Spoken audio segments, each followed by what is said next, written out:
upset the established order, and everybody loses their mind. The famous Joker quote, right?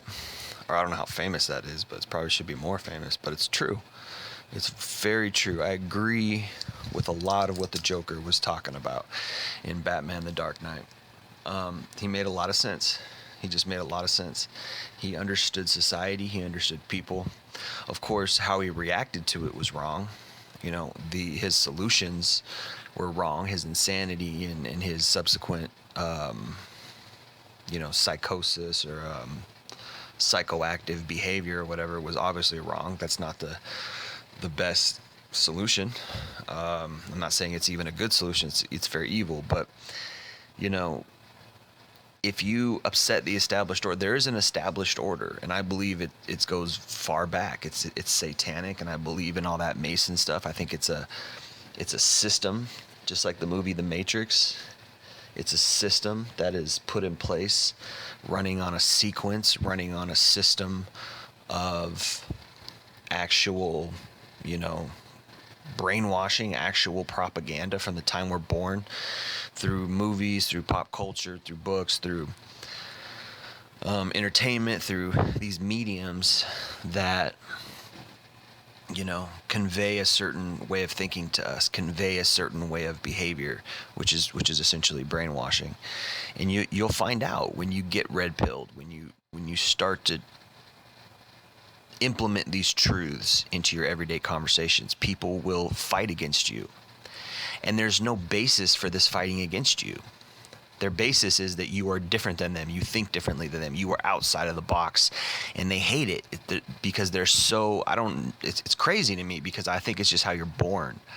I just was born wanting to be free. I was born accepting truth, accepting truths. That's just how I am.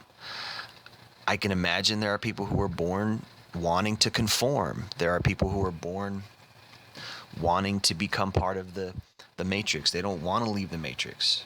It's just like Morpheus said, they're so hopelessly reliant on the Matrix that they fight to defend it. They can't handle anything else. They can't handle any red pill truths. They can't handle anything outside of their perceived narrative, that blue pill narrative, or whatever narrative they're being sold, this feminist narrative. If you tell them that feminism is subversive, if you tell them that it's a way to control society, if you tell them it's a way to ruin women, if you tell them it's a way to break up the nuclear family, that's what its purpose is. If you tell them that second and third wave or modern feminism is evil, it's immoral, it's systematically corrupt, and it systematically corrupts women and men, subsequently men, but it's aimed at women. It's aimed to brainwash women, to divert them from any kind of traditional, genuine path. And I'm not even talking about a blue-pilled path necessarily, because I think even the blue pill is not necessarily realistic. It's skewed. I think there is such a thing as real love. I think there is such a thing as genuine, lifelong love, but it's in a traditional bond. It's in a traditional moralistic sphere. And I think that both the blue pill and the red pill are two different sides of one coin that leads to an unrealistic reality. Or excuse me, not the blue pill and the red pill. The red pill is just the unvarnished truth, but the blue pill and then the feminist narrative are two kind of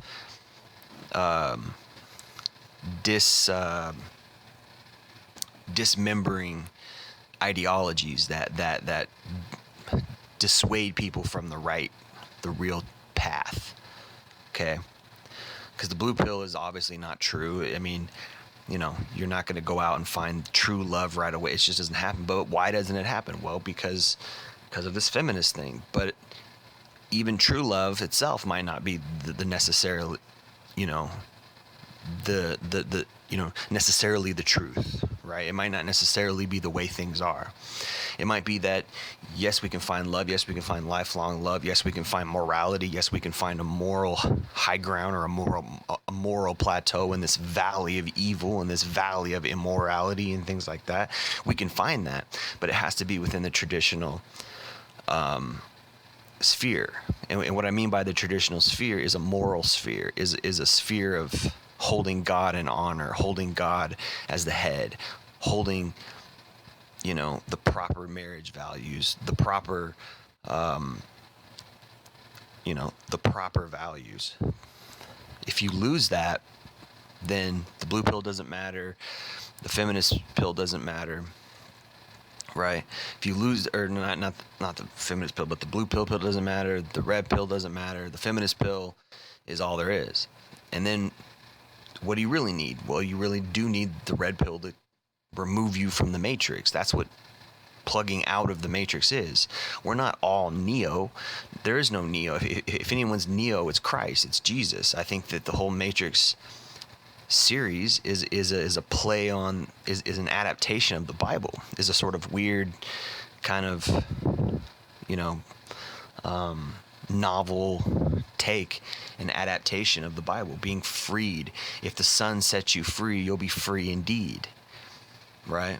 It's like Bob Marley said, free your mind and the rest will follow. Well, how do we free our minds? We free our minds by going to our spirit. Well, what is our spirit, right? 1 Thessalonians 5:23, may your body, soul, and spirit be preserved. This is the Bible. This is Paul's epistles, right? He who eats me, he also shall live because of me. John 6:57. Jesus, Jesus came to free people. He came to set people free from the tyranny of Satan. Well, how does Satan implement this tyranny? He uses these subversive systems: feminism, socialism, right? Communism. Even capitalism is evil. All these systems are evil. Capitalism being somewhat the most free because it's a free market. Well, do we have a free market of ideologies?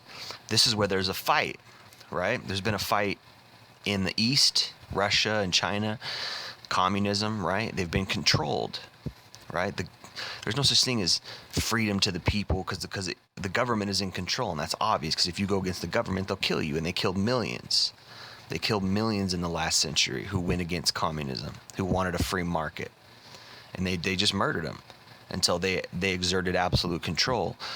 Well, that didn't happen in the West. However, we have a fight for, the freedom of ideologies now.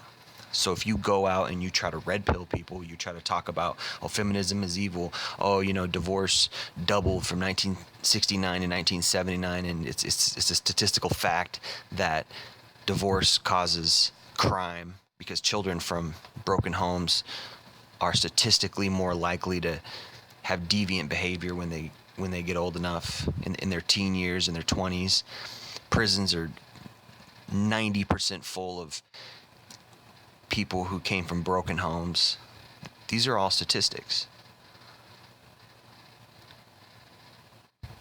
If you say that, you get ostracized. If you say stuff like that, if you say feminism is evil, all of a sudden you're a misogynist, right? Because this is how plugged in they are. This is how hopelessly reliant on the matrix they are, on the system.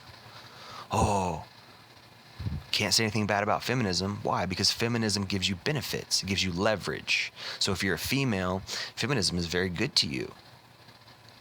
And then what's the opposite of feminism? You think that it's misogyny. It's not. The opposite of feminism is the truth. Well, the truth is that there are some women who are toxic. There are some women who are actually whores. There are some women who are sluts. And that's not a good thing. There are some women who are immoral, who sleep around and cheat on their husbands. And if you say anything like that, you're ostracized and you're called a misogynist, and they can't handle your truth. And they burn you at the stake and they kick you out of the village because they like their little convenient truths. You can't question women. Voltaire said, if you want to know who rules over you, find out who you aren't allowed to criticize. If you criticize women, you're a misogynist. But so what does this mean? This means that women have freedom to do whatever they want without any social checks and balances. This is how the subversive tactic and the subversive nature of this beast is implemented. This is how it works out in reality. If you can't question women, that means they can do whatever they want. But yet men are constantly under scrutiny. Men are constantly told that we're not good enough, or we don't make enough money, or we're not this or that. Whereas women have this free reign. So you say, well, oh, what's your problem with women? Well, the problem is that if our women are corrupt, if our women have been brainwashed and led off, then it ruins the whole fabric of society. Why? Because what is the genuine fabric of society? It's the family unit. What makes a good society? Proper family units. So if divorce is at 60+%, that means we have a serious problem with our family units in the USA and elsewhere. And what's directly causing that problem? Feminism. Where does feminism come from? Well, I could say it comes from satanic ideas. It's a satanic idea to say that women are equal to men. It's a satanic idea to say that, women could do whatever they want, sexually without any consequence. That's a satanic idea. There's all kinds of consequences. STDs, kids out of wedlock. I mean, Planned Parenthood has killed hundreds of millions of babies since the 1960s, since it started. Is that not satanic? But yet they have a huge problem when we kill animals, when we kill these crazy, wacky, imbalanced, hypocrite lefties who think that killing cattle and chickens is such an evil, yet they have no problem going and killing their own children. It's sick. These people are whacked out. These people are wacky. If you tell them that, then all of a sudden you're a pariah. You're a social problem. You're a whatever they want to call you. You show them the light and you say, hey, we need to be moral. We need to raise good kids. We need to have good love, a good family home. You say shit like that. Oh, you're a misogynist now because you don't think it's okay for women to be whores and exploit society and exploit men's sexuality in order to get things in return. You don't think it's okay that women use leverage, use the lies of feminism and the victim narrative to leverage things in society. You don't think it's okay that men get thrown under the bus in the court system, that there's an obvious bias in legislation, that whenever a woman takes a man to court, he's automatically wrong, and women get the benefit of the doubt and they get all the money in court, in divorce settlements and alimony and child support. It's always the men who get thrown under the bus, but yet somehow women are still victims. Even socially, even in the social fabric. Okay, the man always has to buy the woman things. The man always has to approach the woman and ask her out. The man always has to buy the wedding ring. The man always has to be the breadwinner. The man always has to do everything. The man always has to make her happy. It's never her making him happy. It's never her, taking care of him. It's never the other way around. Men get thrown under the bus. We statistically are more depressed. We statistically are more lonely. We statistically commit suicide at a much higher rate. We statistically are murdered and killed and die and go to prison more and die in wars than women. All these things are facts. But women are the ones who are oppressed, right? If you let feminists tell it, that's how it is. And they're brainwashing our children, telling us we evolved from monkeys. Right? Take God out of schools. Ooh, it really offends me that people say, under God, one nation under God. That's offensive. It offends me that people pray in school. It offends me that people hold God in honor. That's offensive. But yet, I have no problem with women killing their babies that they got from slutting around and being immoral. See the wackiness of this, how nutty these leftist people are, how nutty and immoral these people are, how hypocritical these people are. And these are the same people who will tell you that, God isn't real and I don't need God to be moral. The same people. Where are you going to find your morality? Your morality isn't really moral. What you quote-unquote claim is quote-unquote normality is not real. It's not real morality. It's not real morality. Your morality is not normality. It's not normal. It's sick. These people are sick. And this is why so many men have taken the red pill. This is why so many men have gone MGTOW, because the world's backwards. It's upside down. It's not a world for men anymore. And I'm not saying misogyny, if there ever was such a thing, as far as, uniform, all across the board misogyny. I don't think there ever was. I don't think that's even true. I don't think every man back then was a misogynist and an abuser.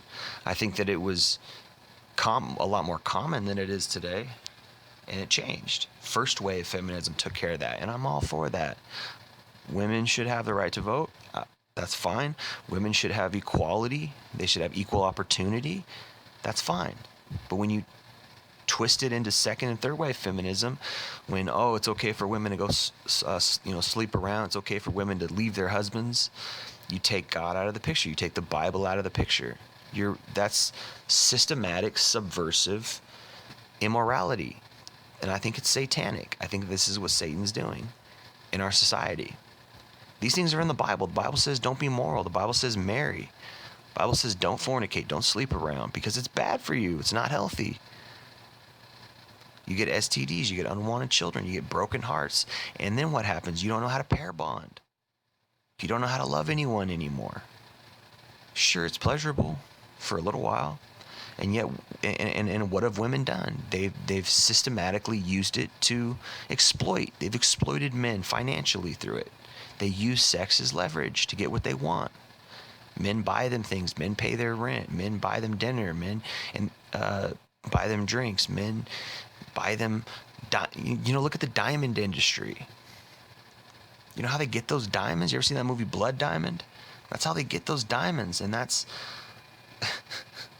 a major industry. The $10,000 diamond you bought for her wedding ring, that you went into debt for, took out a loan to get. Some African kid died to get that. Some African kid he's in slave labor to get that diamond. That's how sick and twisted this whole system is. And you know who's financing it? All the men.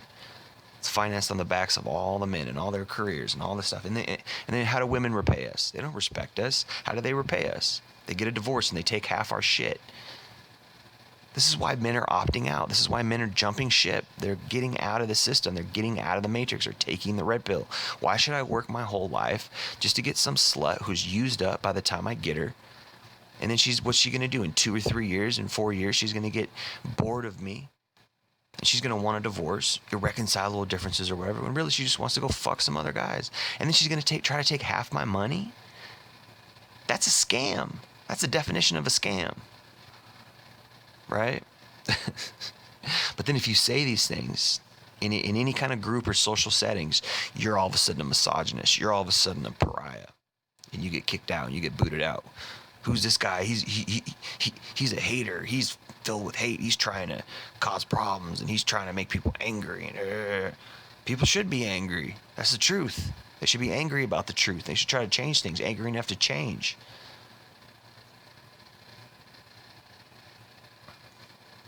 Right? But they're not. They just want you out of their group. They want to keep their little perfect narrative that everything's fine and that we're all equal, and meanwhile behind the scenes all this is going on.